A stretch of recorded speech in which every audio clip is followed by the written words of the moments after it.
in my field, the technology space. What people do is, thanks to great books like 9 Steps to the Epiphany and The Lean Startup, all these startups are intent on finding product market fit. Now, think about the metaphor of finding product market fit. The idea is product market fit is out there, and once I found it, I've got it. So that's an interesting analogy, but it's really incorrect. Product market fit is not something that's static, it's dynamic. And so you go ahead and you figure out product market fit. But as the world around you changes, that product market fit may no longer apply. Chris, you are very welcome to the ScaleX Insider podcast. Absolutely delighted to have you on the show today. It's my pleasure, Brendan, and I am really happy to be here because, as you know, I'm a big believer in scaling. I'm glad that there's other folks out there doing the good work. We share the passion, and with that passion, our vision is to inspire, connect, and enable millions of ambitious leaders of small and medium-sized enterprises to scale with purpose. So, Chris, I open the show with this question to all of my guests. What does scaling with purpose mean to you? Well, I think far too often people look at scaling and just say, well, obviously I want growth. Everyone just wants growth. And there's good reasons for that. If we sort of unpack it, the reason we want growth is that growth is usually necessary to creating value and having an impact and all those different things. But far too often we forget about the reasons for growth and we just look at growth itself. How often do people look at their CAGR or their annual growth rate or whatever the case may be and use that single number to determine how they feel about themselves? So what scaling with purpose means is really understanding that scaling is not an end in and of itself. It is a means. And it is a means to achieve different things. That might be, in the case of Blitzscaling, market leadership. In the case of your personal life, it might be the impact that you look to have. It might be to create more opportunities for the people who work with you. And so the purpose might differ quite a bit, but it's important to have a purpose beyond just growth for growth's sake. Completely agree. It was the now deceased environmental activist Edward Abbey, I think it was, who said growth for growth's sake is the ideology of a cancer cell. So finding meaning is so critically important in the context of scaling. You mentioned before we came on air, you've been in the heart of scaling land in Silicon Valley for the last 25 years, a fascinating journey. Let me ask this question. What do you know now to be true in relation to scaling successfully that you didn't know, let's say, 20 years ago in the early stages of being in Silicon Valley? I think one of the things that people feel like is once they figure out a formula for growth, then they're set and all the good things are coming their way. And what they don't realize is that growth itself is an incredible challenge, especially the kind of rapid growth that can happen in Silicon Valley or in the startup world. And what people don't realize is as the organization grows, it fundamentally transforms itself over and over again. And we human beings, we love the feeling of certainty. We like to feel like we've figured it out. I always tell everyone, it's kind of like if you go to what we call in America high school or secondary education in other parts of the world, where you enter at age, let's call it 13 or 14, and you're a freshman and you don't really know what's going on. You look at the seniors and they've got it all figured out. And then gradually you grow in years and you take your classes, and by the end you're one of the seniors. You're like, yeah, I got this, I really know what's happening. And then you go off to university and you're like, oh crap, I don't know anything. And that's not a comfortable feeling. And when you're managing a company that's growing really rapidly, that feeling of alternating between freshman, senior, knowing nothing, knowing everything, having to relearn everything from scratch can happen every year. And so that's the big challenge. And it's something which I didn't realize back when I was young. I was just like, well, just get the growth formula going. We'll grow the company, be worth $1 billion. Life will be good. But that's not the way it works. And you have to be prepared for that constant change and all these new challenges thrown your way.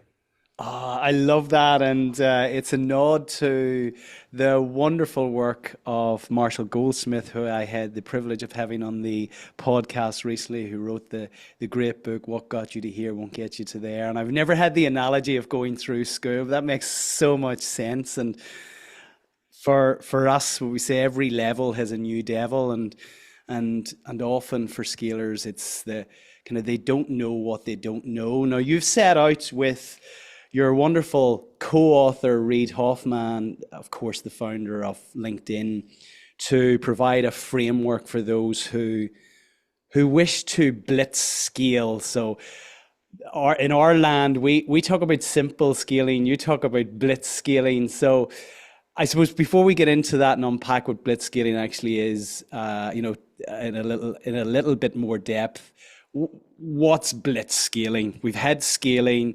Uh, Share with us what you mean by blitzscaling. Want to emphasize is the kind of scaling that has become more prevalent in the age of technology startups, computers, the internet, and everything else nowadays, artificial intelligence. There's a pace of growth that is just unprecedented in human history in terms of business and things like that. We see companies like OpenAI go from something that nobody knows about in, let's say, September 2022 to becoming one of the world's most valuable companies in a very short period of time, just a few years later. And it's this kind of growth that it's hard for us to grasp because human beings are very used to linear. Like that's our basic model of the world. It's a linear model. And this is a wildly exponential model. So what blitzscaling is about is it's about that kind of growth. And what we mean by blitzscaling, we define it as the pursuit of rapid growth by prioritizing speed over efficiency in the face of uncertainty. And so every little bit of it matters, right? There's the growth, of course, but it's prioritizing speed over efficiency that's really the controversial part, especially when there's uncertainty, because it doesn't feel good to prioritize speed when you don't know how things are going to turn out or when there's still things that are uncertain around you.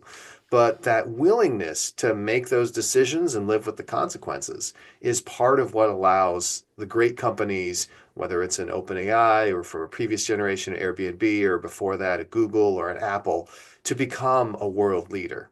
And so blitzscaling is all about trying to figure out, okay, is this the kind of circumstance where that kind of crazy growth would actually be useful? I have your wonderful book here. I thoroughly enjoyed this. It's for those who are listening, you won't be able to see me holding up Blitzscaling, as I mentioned earlier, co-authored by Reid Hoffman. You describe in the book five stages: family, kind of 1 to 9 employees; tribe, tens of employees; village, hundreds of employees; city, thousands of employees; and a nation of tens of thousands of employees. What I'm curious to understand is the how. So, Mm. what are the techniques to support blitz scaling? And then what I'd really like to uncover is who this is for, because it's not going to be for everyone. So let's get into the how. What are the techniques to blitz scale? Well, the first and most important technique is just awareness, understanding what's to come.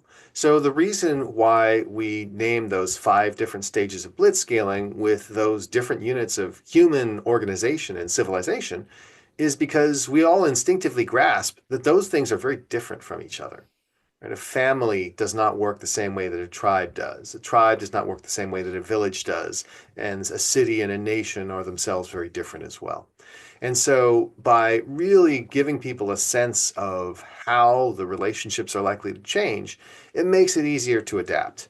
So, when I think about going from tribe to village, for example, I often tell entrepreneurs that's the hardest transition because you're going from a very informal organization to one that has to be more formal. Now, why is that the case? Why does size require that? Well, it's because ultimately we as human beings only have so many hours in the day, and we can only spend so much time working with other people. And so there's no way for an organization with 500 people to have a single manager, the CEO, who works with all 500 of those people every day. Just physically impossible. And so that requires the different layers of management And I know that there's has been in the past craze for things like holacracy, where they claim that there is no structure. Untrue. Structure's just hidden or unstated. And so you need to have that structure, and having that structure changes the relationships, because when you are able to work directly with people, as in a family, that's one thing. When you're able to work with a small group of senior leaders who touch everyone in the organization, that's tribe, that's another thing. But once you get to the village stage, there's layers of middle management, there's different ways of doing things, and you've just got to figure it out. Now, there are a couple things that we talk about in terms of the key techniques. The one I will mention, just for the sake of time, is what we call dialogue to broadcasting.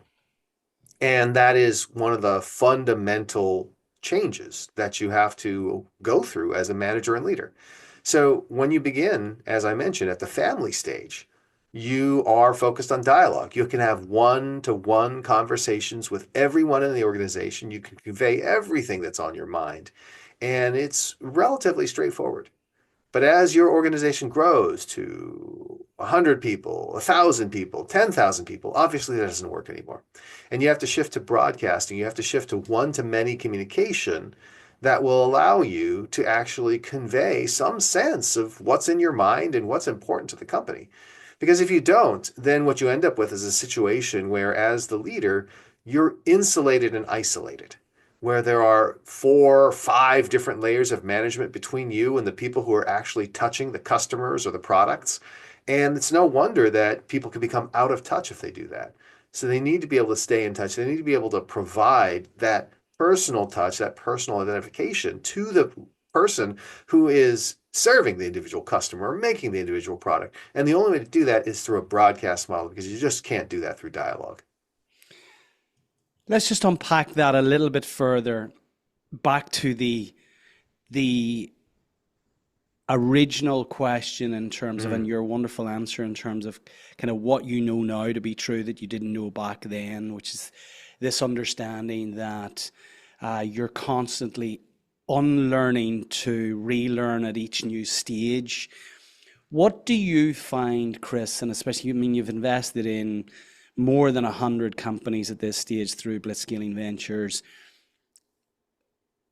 Who are the CEOs that make it, and who are the ones that don't, in the context of being able to make those transitions?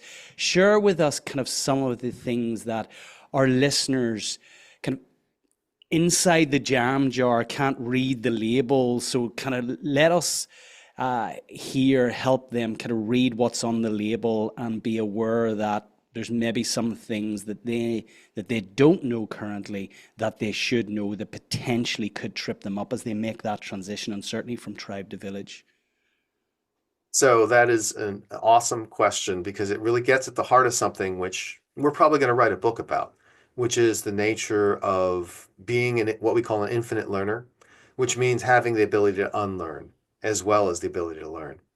So the reason why it's so important to do this, and the fundamental underlying thing that leaders need to have in order to succeed through these rapid transitions, is a real grounding in what's actually happening.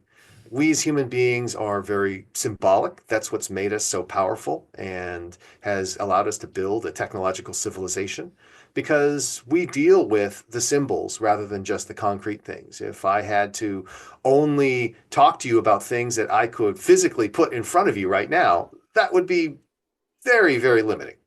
And so we deal with the world in simplified ways, right? We find ways to take the world and, like a map to the real world, have a way of grappling with it that doesn't require the same level of detail or fidelity. But that's where the problem comes in, because all the lessons that we learn, the heuristics, the rules of thumb that we develop, those are things that we dearly wish would be things that could last forever, that would be timeless, but typically they are not. And the lessons that we learn during one stage, the way that we succeed, as you point out with Marshall Goldsmith, what got you here won't get you there, has to change. And it's hard to change. It's hard to abandon the lessons of your past success, not only because of the human nature and desire for certainty, but because far too often we let those successes become a part of our identity, And so when it comes time to let go of the lesson, to unlearn something that served us so well, we're reluctant to do so. It feels like tearing out a piece of ourselves. And so what you need to have is the ability to say, okay, is this lesson working for me? Is it actually doing what it's supposed to do? I can't just have the blind faith that if I follow this rule, it's going to succeed. I have to be able to grapple with reality and see whether or not it is. And if it's not, I've got to say, you know what? I don't think it's working anymore. It used to work for the following reasons. Those reasons no longer apply. I need to find a new way of doing things. And that's what being an infinite learner is all about, being willing to humble yourself and return to that beginner mindset and say, okay, I don't have it figured out. I've got to figure it out. And that's going to be painful and it's going to make me feel like I'm dumb, but I got to do it because that's the only way. Nobody else is coming through. And one of the things I point out to people is this is one of the reasons why the modern world is so difficult. Throughout most of human history, things didn't change that much. And for thousands and thousands of years, ever since the Sumerians invented agriculture and basic civilization, numbers, the wheel, that sort of thing, change happened pretty slowly. And so in any given village, what people would do is they would say, what do we do? Go talk to the village elder, whoever's oldest. They've seen the most. They've accumulated the most wisdom. They've developed the most lessons. Let's go to them and they'll have the answer. And that's fine in a static world. But in a rapidly changing world, every lesson has an expiration date. And so you can't do that. In fact, does anyone say, we are having a devil of a time figuring out how to adopt AI in our organization? Let's go to the local nursing home and find the oldest residents and ask them what to do. Yeah, it doesn't work like that. Unfortunately, what practically would you say or tangibly have you seen Mhm. are the things that come up time and time Yes. again that we can call out for our listeners? So there are a couple things I think are really important. And by the way, for those people who want a little more depth on this, I actually have an entire TEDx talk about becoming an infinite learner that you could find on YouTube. But probably the most important thing is to be an explicit learner. And what I mean by that is to actually have the ability to write down what your thesis is and what evidence supports it. Classic scientific method. But far too often in our lives, we roam around with these ideas in our head and we don't really subject them to any sort of actual scrutiny, any sort of rigor. But if you have a written thesis and you check that thesis on a regular basis, you'll be able to tell whether or not things are changing, whether or not it's time to relearn. And that process of writing things down and regularly checking them is something that very few people do. It's not that difficult from a mechanical standpoint, but it's difficult from an emotional standpoint to admit that whatever you know might no longer be true in the future and that things are always changing and uncertain. How will we know when we reach that point? So you know based on what's actually happening in the world. So I'll give you an example that often happens to startup companies in my field, the technology space. What people do is, thanks to great books like Nine Steps to the Epiphany and The Lean Startup, all these startups are intent on finding product market fit. Now, think about the metaphor of finding product market fit. The idea is product market fit is out there. And once I found it, I've got it. So that's an interesting analogy, but it's really incorrect. Product market fit is not something that's static, it's dynamic. And so you go ahead and you figure out product market fit. But as the world around you changes, that product market fit may no longer apply. We live in a world right now where there's massive changes underway. So AI is obviously a big deal. And I was just reading this morning that thanks to Google's introduction of AI summaries into its search results page, the amount of traffic going to other web pages has declined significantly. Publishers are seeing their traffic from Google decline dramatically. And that's something where they've spent an entire decade plus, 2 decades plus now, figuring out how do we appeal to the Google algorithm. And in the future, that may no longer be a path to success.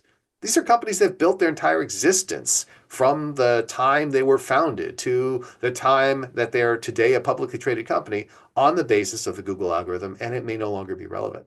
For that matter, Google itself may no longer be relevant if other forms of advice supplant it, right? People have really taken to something called Perplexity, which is a very popular AI product, which some people have labeled as a Google killer. I don't necessarily label it as such. I think there's still differences.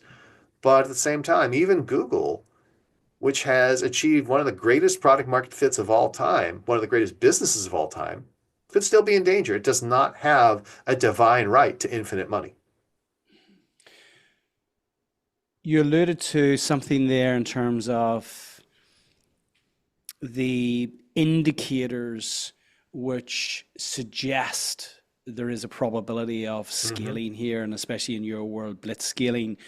What do you guys look out for, especially within your investee companies? And I know you're very early stage, but what are some of the kind of the fundamentals that are present in all of your investments, your entire portfolio that are non-negotiables in the context of saying actually the probability here of this company, this leader leading a successful scale up is present?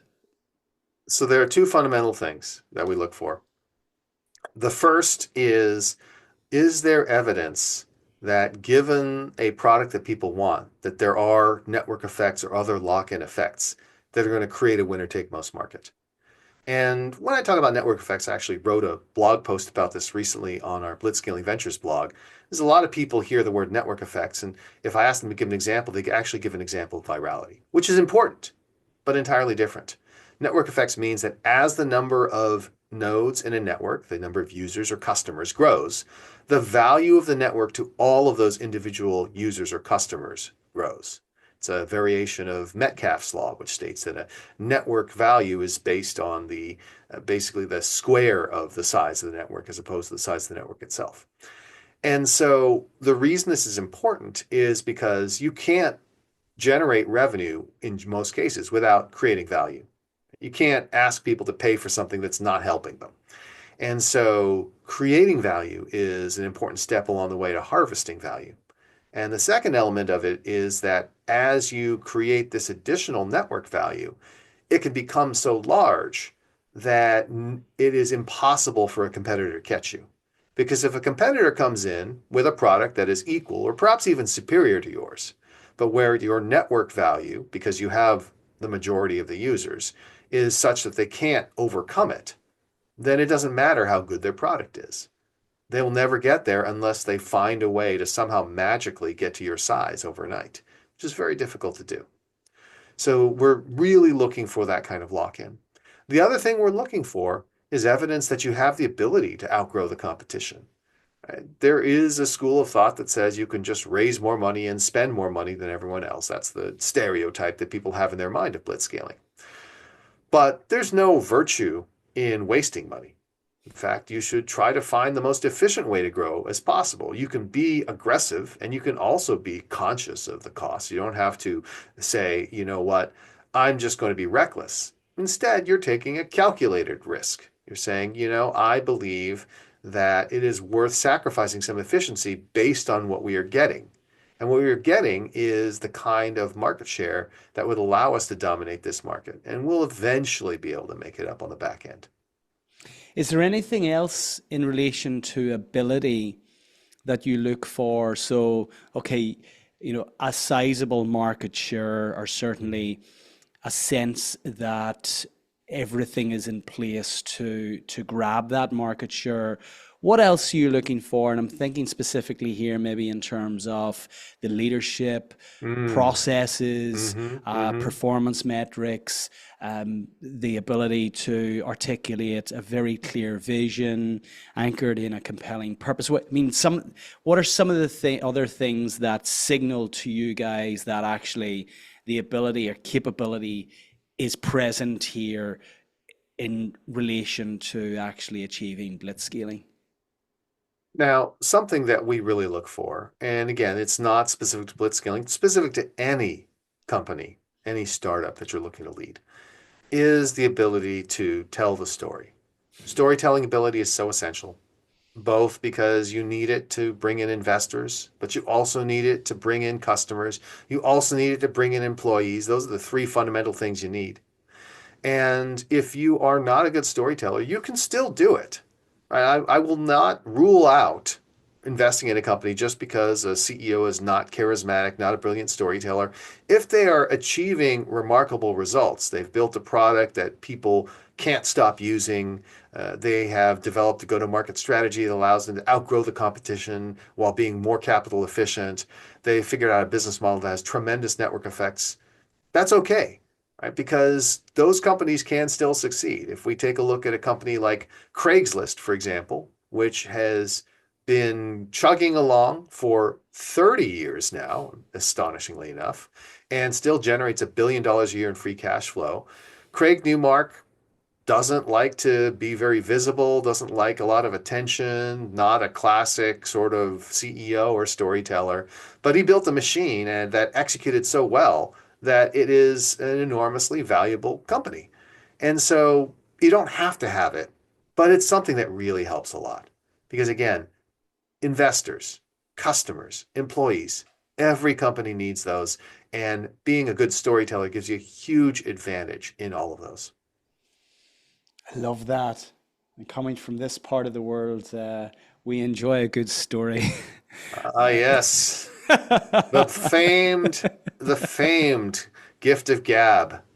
The famed gift of gab, indeed. But ultimately, at the essence of all of this, I mean, what I'm hearing, you guys, I can imagine you'll share with me, but you're being pitched all of the time. Oh, yes. Uh, Ultimately, you're in all of that. You're looking to something that ignites your emotions. Now, you'll rationalize it and intellectualize the investment afterwards, but ultimately, there'll be a feeling that it'll be triggered whenever somebody's pitching. They go, I'm really interested in finding more here.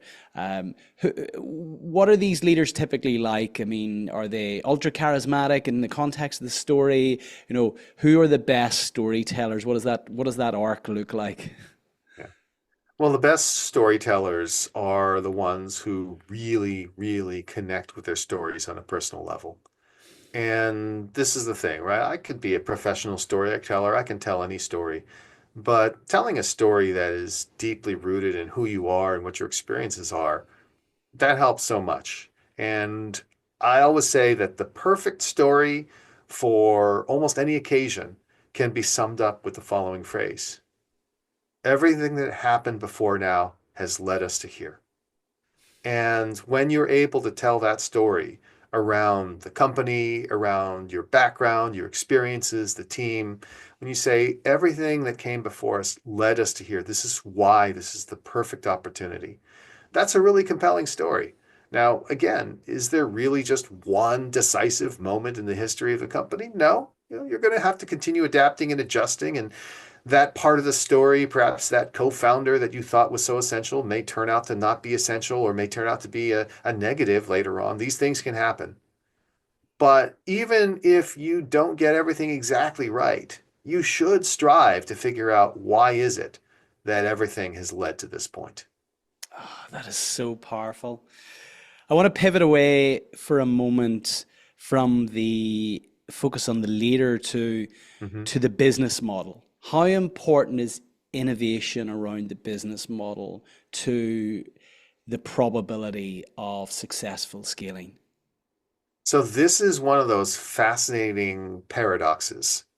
So when it comes to scaling, one of the things that really helps you scale is having a proven business model, having something that has worked in the past. It's a pattern that has played out over and over again successfully. And we talk about a lot of these in the book, things like the focus on bits instead of atoms so that you don't have to deal with warehouses and things like that. things like the power of a feed, which is now dominating our lives everywhere. In fact, you could argue that our phones are just a mechanism to give us more feeds. And even feeds that are not text or image based, right? Netflix is ultimately a feed if you think about it. And so there are all these patterns. But the funny thing is, somebody has to establish that pattern to begin with, right? Those patterns did not come out of nowhere. They were not created during the Big Bang. Somebody had to discover and create them. And they usually discovered it and created them because a new technology allowed them to suddenly flourish. And so the paradox is this: if you are looking to build a company, then one of the seemingly safest ways, one of the ways that will get more people on your side and believing in you, is to adopt a proven business model. Because people will say, oh, yeah, that worked for Google, or that worked for Apple, or that worked for Facebook. But if you want to create the biggest possible outcomes, ideally you create your own pattern. You create a new product, you create a new way of doing things that people did not have before. If we look at the success of Google, for example, Google did something that other people had not done before. They had this business model of individual merchants coming in and bidding on advertising. They had a cost per click. And again, they borrowed those elements from someone else. Never forget that the original basic business model came from Overture, which was invented by Bill Gross, and Google actually gave Yahoo, which had acquired Overture, a pretty significant chunk of IPO stock to settle the intellectual property dispute. But there's no question that Google ran with that idea and created a new way of buying advertising that looked completely unlike the Mad Men style advertising of before. Or if you look at something like OpenAI, they're still figuring out what to do, but obviously what they're doing is very different than what's happened in the past. It's not like Google, for example. And you have this high level consumer product that people are using, but they're paying a subscription for it. That's different, right? We never had, we will subscribe to a service that is a piece of software. We won't subscribe to a service that just gives us answers and spits things out. But it seems to be working. And again, there may be more twists and turns yet. So when it comes to building a business model, again, if you are in a relatively stable industry, if what you're doing is not that outlandishly new, it might make sense to adopt a proven business model because they have worked in the past. It'll be easier for you to run that playbook. Other people will support you more. But if you're in a situation where there is a new technology or there's a change in the market and there's an opportunity to do something different, the greatest rewards come to those who create the patterns, the proven patterns of the future. Yeah, you've referenced it there, subscription-based business models, albeit there's a variant of that emerging. The younger listeners will not remember a time where there wasn't a cloud, where you had these mammoth, these huge technology rooms, these hardware rooms, lots of wires, lots of computers, and a head of IT who actually managed all of that on premises. Now, of course, kind of SaaS, software as a service, completely disrupted that. Where the pattern has been created, the paradigm, the programming's there. We just subscribe to things, and we don't kind of bat an eyelid. I think of COVID even disrupting the way we purchase things. I purchased a car, a Jeep, a Range Rover Jeep online during COVID. And if somebody had said to me 5 years previous that you would transact that amount of money for a vehicle online without actually seeing the vehicle, I was, you are absolutely nuts. And kind of now again, once you've done these things a few times, and COVID forced a disruption in terms of the way we do business. This, for example, previously would have happened in person, would have maybe taken months and months and months to schedule and kind of planning to let it happen. And of course now, the way we work, the way we do things has been significantly changed as a result of COVID. So often it takes trauma, kind of COVID was that trauma to trigger change.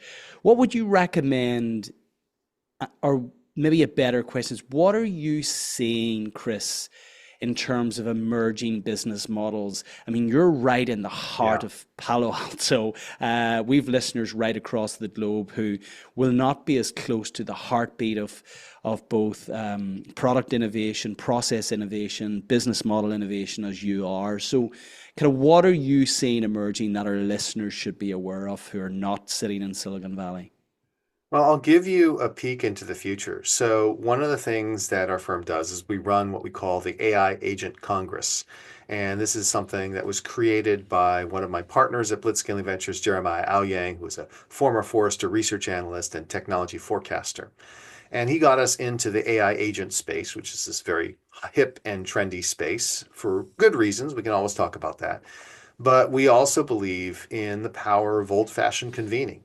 And so we gather together an invited list of the entrepreneurs who are working on these companies, usually about 30 of them. We've done it twice now. We gather them physically. And we have essentially an unconference where they talk about the things that are most on their minds. And in fact, one of the things that's really on their minds is pricing, because it seems like in the field of AI, we're not going to price it the way we always have. Now, ChatGPT Plus is priced like a traditional subscription business, but increasingly, a lot of these companies are saying, well, are we going to price it based on outcomes? Are we going to price it based on usage? Because it doesn't feel like traditional subscription is going to make sense. Now, subscription makes sense when you can identify individual users, but what happens when those users are AIs, right? It becomes very difficult to actually make that work. And so I think one of the big changes is going to be there's going to be more pricing on the basis of usage-based pricing. So basically the number of queries or the number of agents spun up or what have you. And there will even be some outcome-based pricing. Now, I think outcome-based pricing is really powerful if you can make it work. Obviously, if you look at the world of Google and other things like that, having costs per click or cost per action is very outcome-based. It makes it easier for people to take the chance and spend it rather than committing upfront. But it's difficult to measure, and people get into all sorts of arguments about gaming the system. So I think usage-based is probably going to pop more than outcome-based, at least initially. But if we can figure out the outcome-based, that's even better. Because again, whenever we can make it easier for people to try something new, they're going to be more willing to adopt a different solution. Yeah, and certainly, I mean, I came from originally during the dot-com days, a finance role within a technology startup that scaled. Of course, scaling wasn't a word that we used in the business lexicon back in the late 90s, early 2000s. It's only really entered the business lexicon in probably the last 10, 15 years. But we scaled that business. And then I moved to, and of course, it suffered in the bust. And I moved to an engineering business. We built, designed, and manufactured an engineering product to service the needs of the quarry and mining industry across the globe. It was a product you could see and touch, very traditional, and some customers would try and get you down the pricing negotiation rabbit hole where they say, well, how much did it cost to make that product? And I give you 25% more, so kind of cost plus. We took them on a journey to focus on the value addition of what Absolutely. that product actually enabled. And I feel that certainly if you can ascertain or discern the value addition of what your technology, what your product or service is doing, then it's very powerful in the context of pricing. Any recommendations in that regard, Chris, in Yes. terms of truly understanding your proposition and the value addition that you bring for your customers? So I think it's very key because you always have to consider competition. Almost every product considered in a vacuum is a good idea. And very rarely does somebody build a product around something that doesn't create value. But the question is, do you create more value than the competition? And we live in a far more competitive world than we once did. Once upon a time, the person who ran the soap factory in town was a rich mogul. The person who ran the bakery was a rich mogul because there was only one per town, and that's where the value came from. And that's not the world we live in. We live in what is largely a globalized world and certainly a nationalized world. We have supply chains that are really complex. And so you now have to be the global leader. You have to be the person who does it better, not just the person locally who does it best, which is a lot easier battle to win. And so you have to consider the competition and you have to consider how you are creating value. Now, going back to my days in business school, I tell people it's actually pretty straightforward. Value creation is the difference between the willingness of the customer to pay and the cost of the supplier to deliver. And that's it, right? That's all you can do. You can either increase people's willingness to pay, or you can decrease your cost to serve them, or some combination of the two. And that's how you increase value creation. And so I fall back on those very basic things. When we talk about some new exciting AI technology, I say, great. Does it make people more willing to pay? Are they willing to pay a higher price or lower price? What's the cost to serve? Is that increasing, decreasing?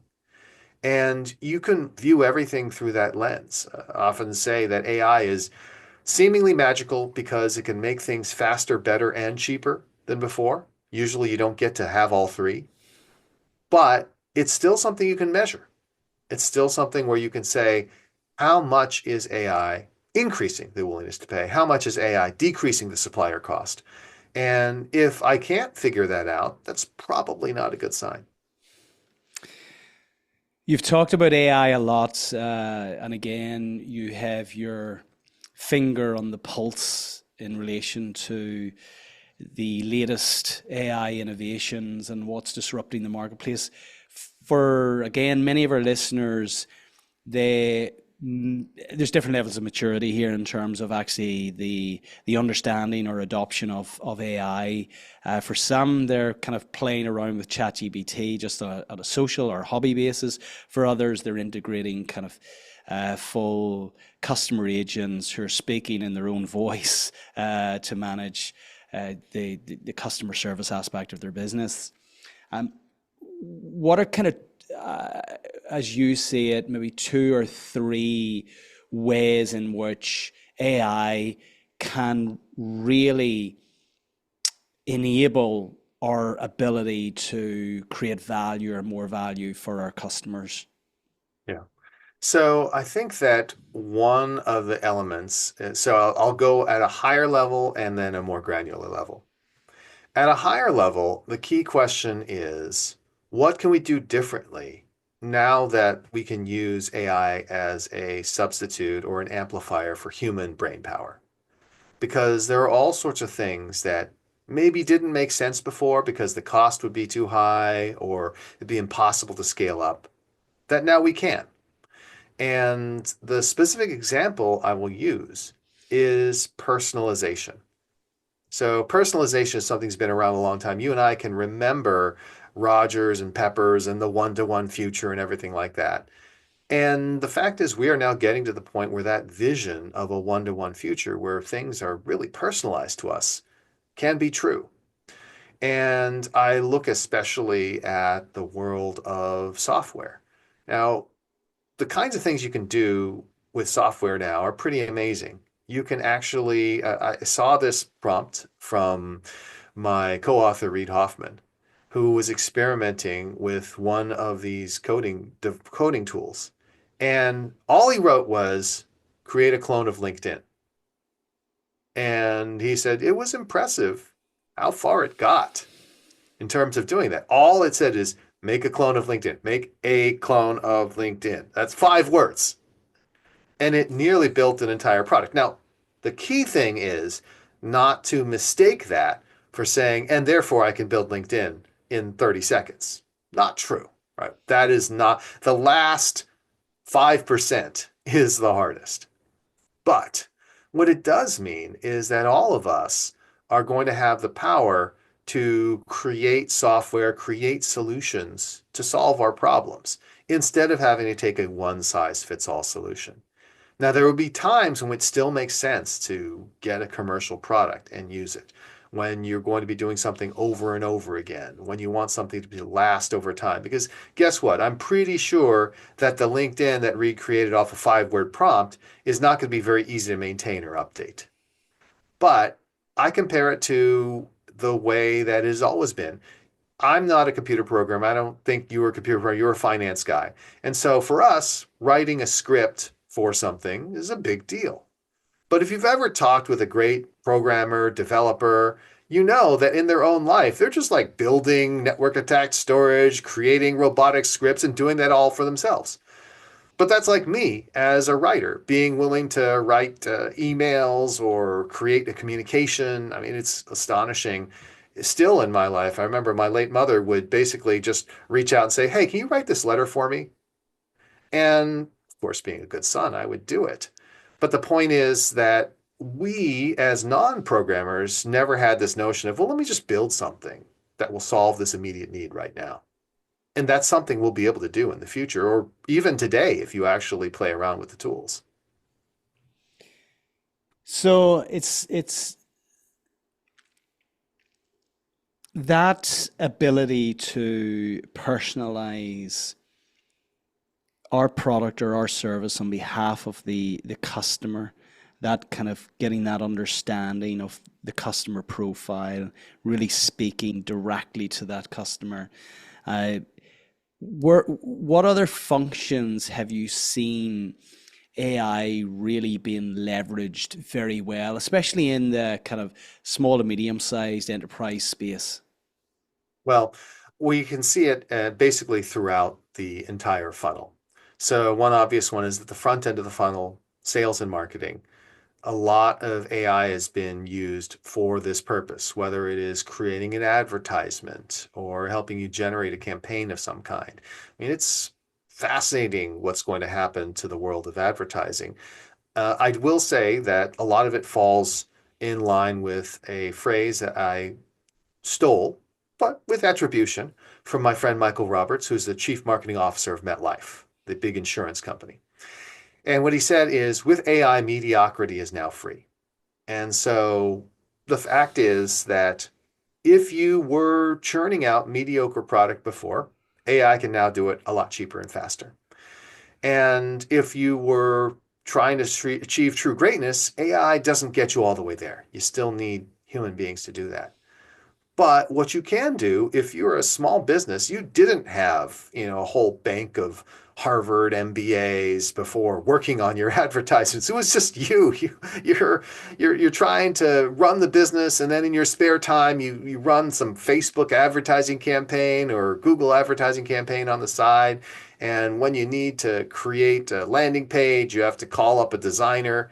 All that stuff can actually be done via AI right now. So that all helps along with the way with the front end of it.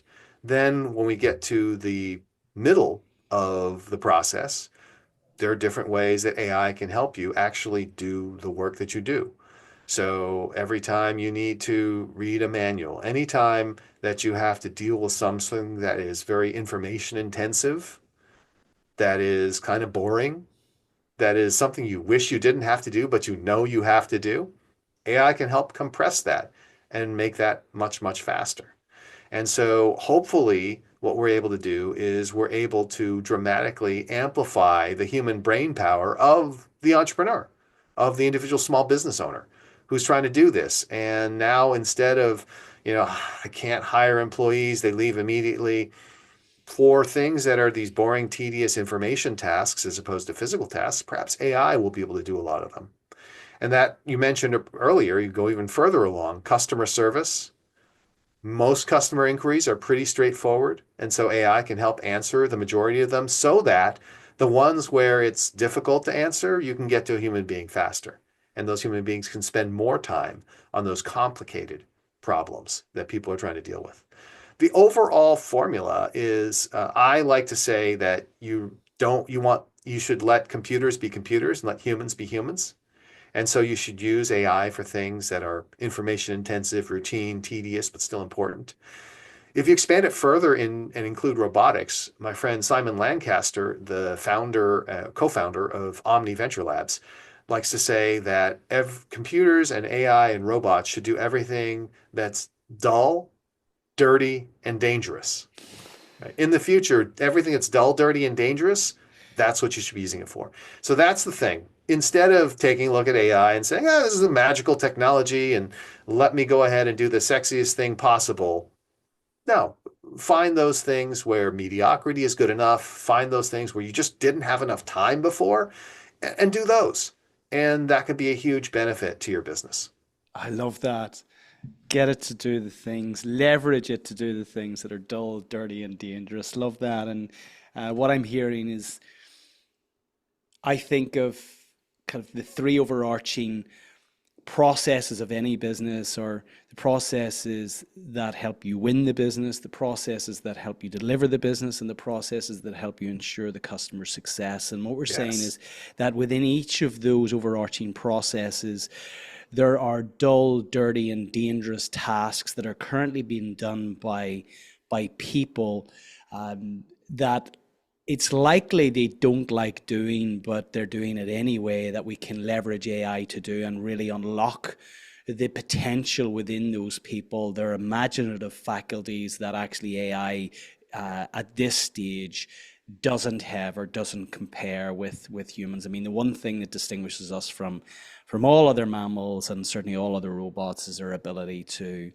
imagine and create. So the I love that. Very, very powerful. Just let's stay in on the AI theme for a moment Sure. because I'd love your insight into those industries that you feel AI is going to disrupt the most. Absolutely. So it's the converse of the dull, dirty, and dangerous side of things, which is any industry where we are just looking for a good enough solution, any industry where we're buying a fixed quantity of things, those are ones that are going to have trouble with AI, at least relative to the current situation. So the example I always give, like to talk academically because it makes me sound smart. And so we think back to learning economics, secondary education, university, what have you. And you remember there's a supply curve and a demand curve. And it basically is the market is made up of individuals making decisions. Some of them are more willing to pay than others. Some of them are less willing to pay. Some of them are more willing to supply than others. Some are less willing to supply. The two curves intersect, and that determines the volume and price. And the fact is that there are times when that demand curve is inelastic. Now, what does it mean when the demand curve is inelastic? It means that regardless of the price, pretty much the same amount of that stuff gets bought. And that's something that is a necessity, something that you have to have, but you don't particularly want to buy more of. And so the example I give is the law. And no offense to the lawyers who might be listening in, but it is a very turbulent time for being a lawyer. And that's because the demand curve for legal services is pretty inelastic. People go to a lawyer when they need it. They don't say, oh, I saw this advertisement on television. It said that legal services were on sale 75% this week. Let me go buy some. And so as a result, as AI makes it easier and easier to practice law, improves the productivity of lawyers, makes them 10 times as effective, we won't need 10 times as much law. So what does that mean? That means there will be fewer lawyers. And the fact is, that's what scares people about AI. The idea that there will be industries where there will be massively fewer people employed, there will be fewer jobs. Now, the other thing I would say, the converse of that is, it doesn't necessarily mean that AI is going to destroy all jobs because the human capacity to consume productivity is nearly endless. And here's what I mean. I often use this example. It'll hit home because I think you and I are about the same age. You may remember the first computer that you got for school. I remember getting a Spectrum Macintosh. 48K. Oh my goodness. So I remember getting an Apple II. That was what we had when we were young.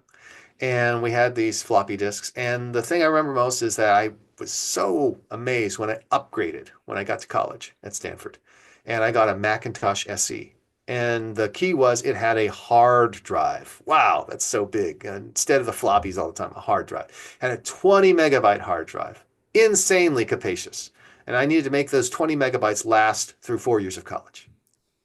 Now, during the time we've been talking today, every single person listening has received more than 20 megabytes worth of emails. We found a way to consume all that productivity. It made our lives better. It made our lives easier. And our ability to consume that productivity is going to consume the productivity increases from AI as well. So, for example, you mentioned, let's say it's the customer service angle. What will end up happening is some people will inevitably use the power of AI to start delivering better service, and they'll start winning more customers. And then other people will start switching providers, in any case where they can, to whoever delivers them better service. I mean, we will hopefully be in a golden age where we're getting exactly what we want when we want it. But it's going to require a lot of people as well as AI to give that to us. So I think that the fears of job losses are overblown because we can't imagine products and services that are better than the ones we have today, yet that's exactly what AI is going to go to do. It's not just about the quantity, it's about the quality. I'm curious. I could stay on the AI theme for the next few hours, but conscious of time, just to the law example, I Hmm. was reviewing a shareholders agreement recently and I simply uploaded it into ChatGPT and asked ChatGPT to review this and highlight some deficiencies and some ways that this could be better, a little bit more robust. And it came back to me immediately with, five or six things, and then prompted me to say, "Would you like me to put this into a summary to incorporate into the document itself, and share with your lawyers?" So I've sent that to our legal team and said, "Look, this is what ChatGPT is saying." I can only imagine the eyes rolling at the other end, but I mean, it's certainly an industry that's going to have to get up to speed with all things AI very quickly. Tell me, when was the last time your kind of jaw dropped at an AI innovation? Again, you're in the heart of this. What have you seen lately that's been enabled by AI that you've gone, wow? We'll say two things. The first, serious, and the second, a little more entertaining. The serious element of it is the first time I saw OpenAI's deep research product and its ability to deeply research and provide like a 30-page report on a topic, including relatively up-to-date and recent information. It was just astonishing because I think about how much of the world is based around, okay, I need to come up to speed on this. How do I do it? And the ability to just have something produced on demand, something that would have required an expensive analyst to do, is pretty remarkable. And that's all for a product that costs $200 a month. If you have to consume a lot of that content, that $200 a month is nothing. It is incredibly small. And yet, if you think about it, 1 million people subscribing at $200 a month is a lot of money. The other thing I saw, which was more entertaining, but it's like, wow, the world is stranger than I can imagine. Is I was having lunch with an entrepreneur yesterday, and he's a gentleman who is interested in dating, and so he said, "Oh, I've been using Grok to help me figure out dating." I'm like, "Really?" And he showed me. So he puts on the voice activation. Says, "Hey, I'm thinking about moving to Los Angeles in order to get into the dating scene. What are some good ways I can do this?" And he said, "But wait, let me show you. I can switch it from different modes." So I had it as default mode. Let me switch it to motivational mode. And now all of a sudden it's like a motivational speaker pumping you up. And I'm like, okay, this is interesting. You got this. You can do this. I'm like, okay, interesting. And he said, "But wait, there's more. Now I'm switching it to unhinged mode." Grok has something called unhinged mode. I'm like, what on earth? I don't know if it's like they release all the safeties or something, but he then asked unhinged mode. He said, unhinged mode to give him advice. He said, "Listen, man, going down to the dating scene in LA is like diving into a shark tank with meat strapped onto your dick. And I'm like, oh my God, what is this world? So that was, I'm still processing it. It was just, yesterday at lunchtime. I'm still trying to figure out, like, who are the people who are using it? And then he said, oh, they also have a sexy mode. I said, don't show that to me. Don't show that to me. I don't want to hear it. Unhinged mode, brilliant. Yeah. That's a ScaleX Insider first. Love that.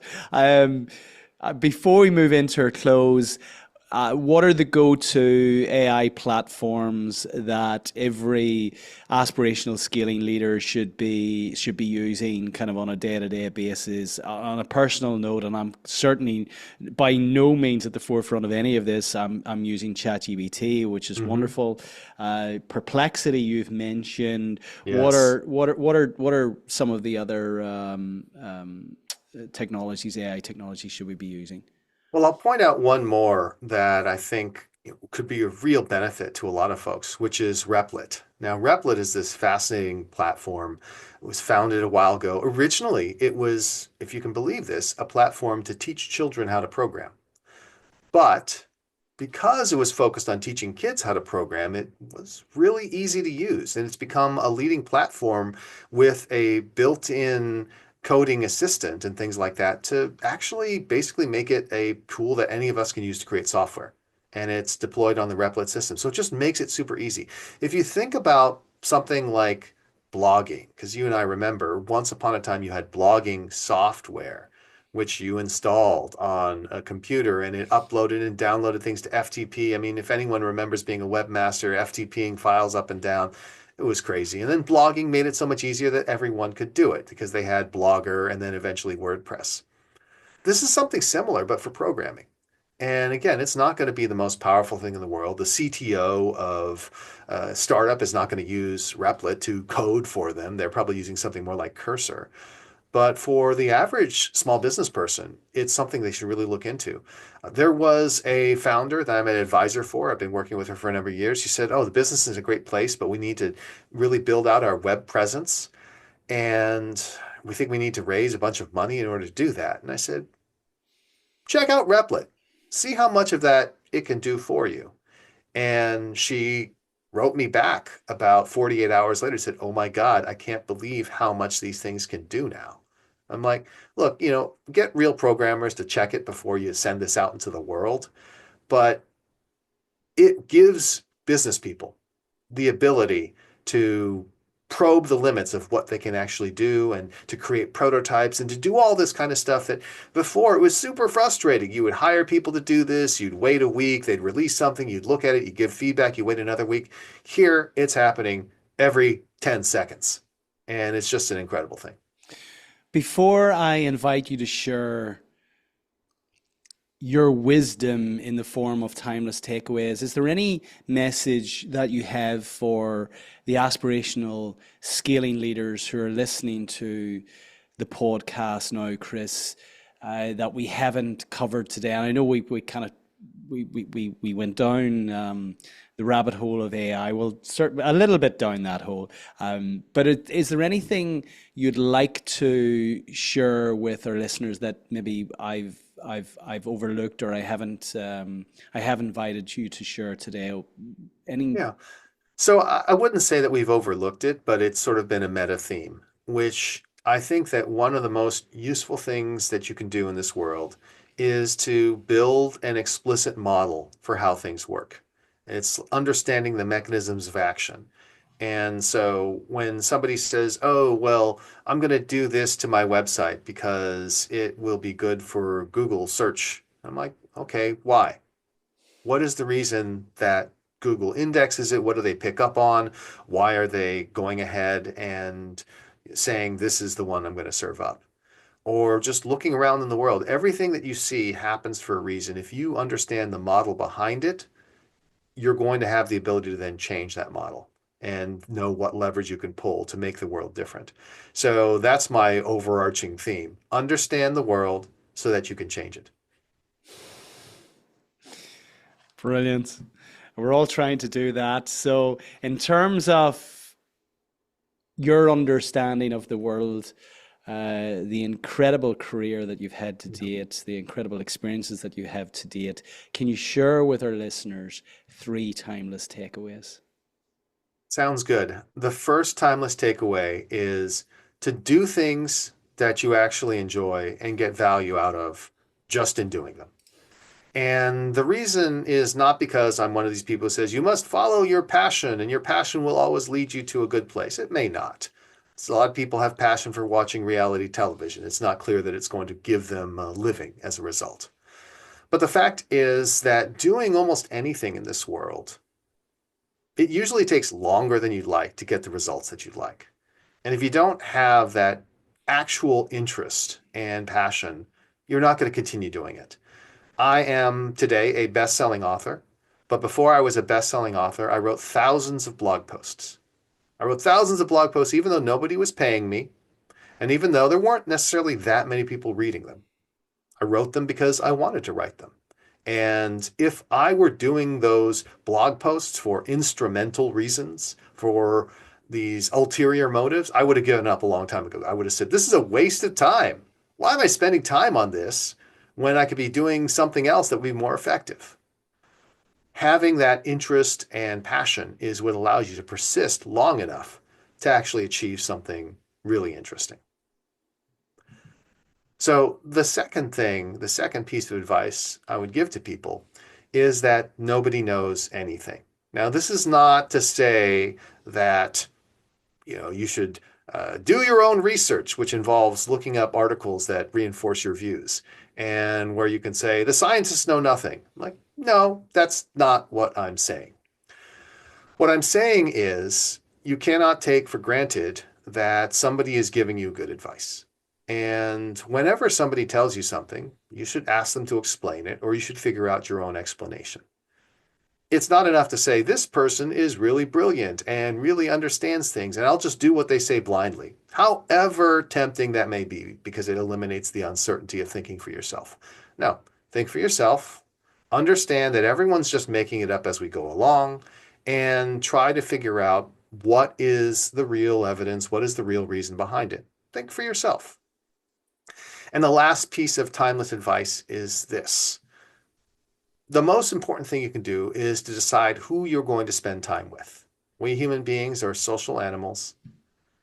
We only live for a limited period of time. Depending on your belief system, maybe you get to come back. Maybe you get to live on somewhere else. Maybe this is it.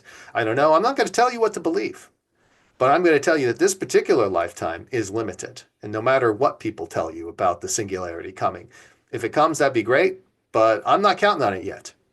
And so what you should be doing is figuring out and choosing activities based on who you get to spend time with, because that is the thing that's going to bring happiness. That's going to be the thing that brings meaning and fulfillment. And if you come up with a brilliant idea, but it involves spending time with a bunch of dicks that you don't want to spend time with, maybe come up with a better idea. Here, here. Well, I have to say, I have thoroughly enjoyed spending time with you today, my friend. This has been wonderfully enriching for me. The time has absolutely flown. You're, you have graced the world with so much value to date. And today is another example of that. Thank you for sharing your wisdom, for bringing such wonderful energy and insight. What is next for you, Chris? I'm curious to understand. Has AI absolutely buggered up your passion for writing because we can now write books in literally minutes? So what's next for you? That's actually something I'm figuring out. So I did write a book in 12 hours using AI for a niche. And so one of the things is I think you can now create niche books for specific reasons. This one's for aspiring venture capitalists. And then I wrote a book talking about how I did it. I should probably publish it soon because I'm sure it'll be obsolete in another 3 months. But talking about how I did that. And what I would say is it doesn't replace writing. AI doesn't replace writing, but what it does allow you to do is it allows you to do it more efficiently and effectively. Now, again, if you want to just produce mediocre writing, AI can do that all day long. But if you want to produce good stuff, I think there are going to increasingly be ways where human beings collaborate with AI to make that more possible than before. And I don't see a problem with there being more good writing in the world. right? That is the thing. If there's more good writing in the world, that's only a positive. When there's more bad writing in the world, that's the negative. Yeah, I think we're going to go through a period of time where we're going to have to weed through a lot of muck, Hmm. and kind of anyone will be able to produce a book and kind of self-publish and put that on Amazon. So there, I think we will enter that period. I have to question my desire to write again. We published our own book, Simple Scaling, back in 2022, and I'm so glad that I wrote it before. Oh, Kind of, yes. otherwise, I think I would have struggled with the motivation to write it. But it's there. It was a wonderful process, and I would encourage anyone to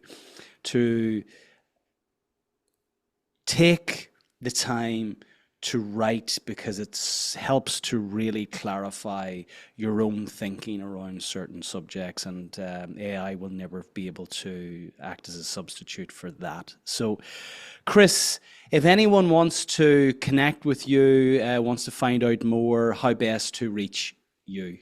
So the easiest way to find me is just go to chrisyeh.com, CHRISYEH.com. That has links to, I think, most of the places where I am. Obviously, you're going to find content there on my blog, but you can also find ways to follow me on Twitter, which I refuse to refer to as X, and to LinkedIn, which is obviously near and dear to my heart and is a place where a lot of my content goes. And just in general, one of the things I tell people is if you are a fan of Blitzscaling, which you could obtain at bookstores everywhere, then when I see you, I very well might have a signed bookmark to give to you. I know it's difficult for you to carry Blitzscaling with you wherever you go. It's a 300-page book. It's not easy to carry around all the time. You can't just slip it in your pocket. But if you happen to see me and call out to me, I will probably have a signed bookmark for you. So you could put that signed bookmark in your book and have the author's autograph. Brilliant. I love that. Well, look, I mightn't see you in the very near future. I hope I didn't get an opportunity to meet you, certainly in the future. So I'm going to share my address and hopefully get one of those in the post. But Chris, look, once again, thank you so much for today. I've really, really enjoyed speaking with you. I wish you every success in all of the wonderful work that you've done and continue to do. So in the meantime, take care. Likewise, Brendan, and thank you for having me on. Thank you for the work that you're doing to encourage the entrepreneurs and founders and small business people all around the world to scale. It's not easy, but it's rewarding, and it is one of the ways that you have greater impact. Thank you, my friend.